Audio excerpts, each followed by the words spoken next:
Hey, it's Andrea. Let's talk pan-fried noodles and let's talk about rice noodles. A lot of people don't think about pan-frying rice noodles. We think about wheat noodles as being fried up into a crispy pancake and then served with a saucy stir fry. But there's a way that you can do that with rice noodles too. And this is how I go about it. So first you're going to boil those noodles and get a big pot of water going, no salt needed, boil them about 7 minutes or so, then drain them really well. Spread them out on a baking sheet or a big plate and then season them with a little salt as well as some oil, and so that they're nice and slickery, and then spread them out to cool on that baking sheet. Closer in, you're going to coat the noodles with cornstarch, sugar, salt, and a little oil, and then mess them around to make sure all the strands are coated.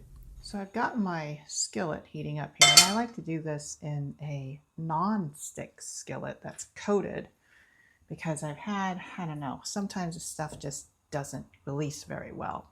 And meanwhile, I've got the noodles here and they are coated. But just before you put them in the pan, you can just toss them once again. You know, use your hands. They'll look kind of dryish, which is normal.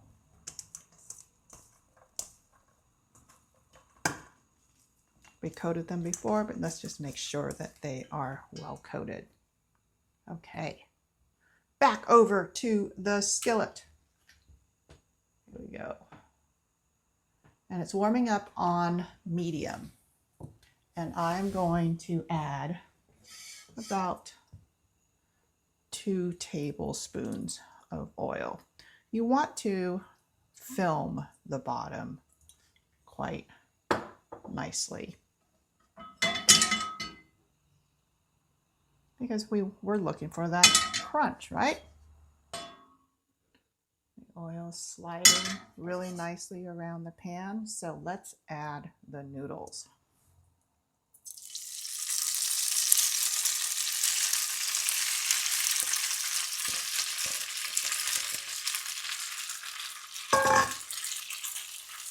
And these noodles are a little more tangly. They've got more body than the wheat ones. But like the wheat ones, you just want to put them into a, pancake shape and then let them be for a while. So unlike the wheat ones, the rice noodles just really need to sit there and cook without putting a lid on there. You can, if you want to, put a lid on the skillet, but because we coated the noodles with a little water, we kind of have that handled. And so I would just let them gently cook for 4 to 5 minutes until they're nice and crispy. See, they're already kind of beginning to move on their own. Meanwhile, you can go ahead and finish prepping the topping. All right, I think these guys are ready. They've been frying for about 4 to 5 minutes, probably 5, and they've compacted quite a bit. I didn't have to press them much with that spatula.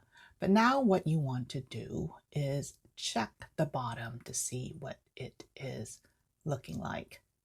So I'm using a silicone spatula because I'm in a coated nonstick skillet. Look at that, good color. She's ready to flip, this golden brown and crispy there.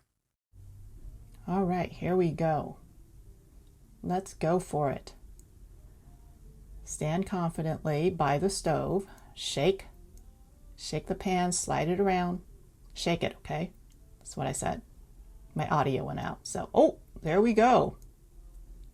Yay. It worked. I ran out of noodles, so this is all I got to show you today. So let's take a look at our pancake beauty. She's crispy golden brown on that side, and I use agave instead of sugar this time, and I think it really made a difference. Very crispy, beautiful, beautiful color. I've never gotten color this nice before. So remember that little tip, if you got agave around or honey, use it because it will dilute and brown very, very well. And neaten it up if you want to fry the other side. Remember to drizzle a little oil around the edges, about a tablespoon and a half or so, and then prep the topping while the second side is frying. So I think you can totally do that. You don't even have to do the, flippy thing that I mentioned because, it's something to work up to. It's just like a fun hat trick. But it is very, very good to be able to make rice noodle pancakes as well as wheat ones, whether or not you're gluten-free.